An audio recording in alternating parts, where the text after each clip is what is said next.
I wanted to say that they fuck up and they mess up bad and poorly written and well received. They, uh, how should I put this? Square Enix is one of my favorite companies in all of the gaming space and everything. And so and I need to get that out of the way before I even start on this because otherwise I'm gonna have SE fans jumping down my throat like, how could you?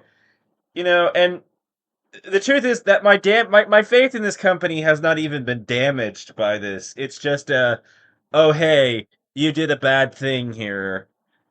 From SE before I even get into this and everything. Square Enix fits the bed sometimes. Every now and then they do something that I find disappointing and everything. And I think, I have seen them turn things around so many times at this point that for me, it's like you can't really get me to the point that just because SE did something that I don't like, that my faith in them will have been shattered and I will never give them another chance. Like we're never going to get to that point with them because the amount of goodwill that they have built up as a corporation is so immense that even when they do shit the bed, so to speak, the proverbial bed shitting that happens is forgivable because there's such a balance of unforgettable experiences that we've had with them that we kind of have to consider the bed shitting in that context,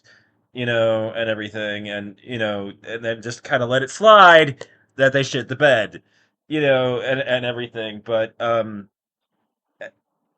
based on Square Enix's own statements regarding Endwalker, Final Fantasy XIV's Endwalker expansion, SE itself said that they were kind of trying to finish the story up because they wanted to bring it to a conclusion and everything. But there's a proverb, right? Haste makes waste.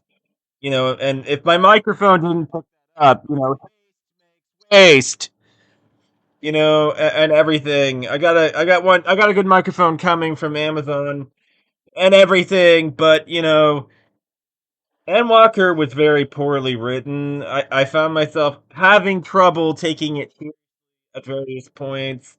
The story kind of came to and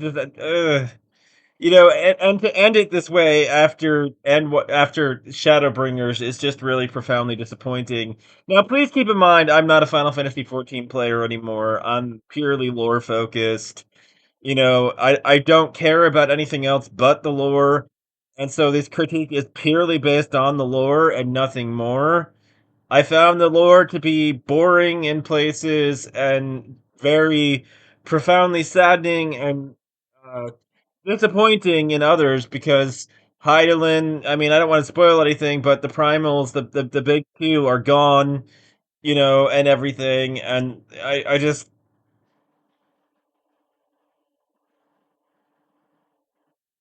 I don't have a lot of good things to say about Endwalker and how they brought the story to a conclusion. Now, this may put me at odds with some people who love this story, but I didn't. It is very much so not for me how they brought this thing to an end and everything. I have been really one of the champions for Final Fantasy XIV story and everything, and I've been talking about it for a while, and how even when I stopped playing the game, I had to stay engaged with watching, other people release the cutscenes here on YouTube because I just couldn't let go. Because eventually, I grew attached to the story because it was so well written. And so I've been talking to people about that. I've been saying this to them and everything, and everything, that it is a really good story. And now, I mean, they brought it to a conclusion, and I don't know where else they can go with it at all anymore because everything of interest is now resolved and everything, and in a way I didn't find satisfying. I am heartbroken and immensely disappointed about the direction that Endwalker took the story in and everything, and I don't see a reason to continue watching where the story is going. I mean, it just, yeah. Uh, I don't want to give it a rating because I'd be way too harsh. I really would be. Like, SC is uniquely capable.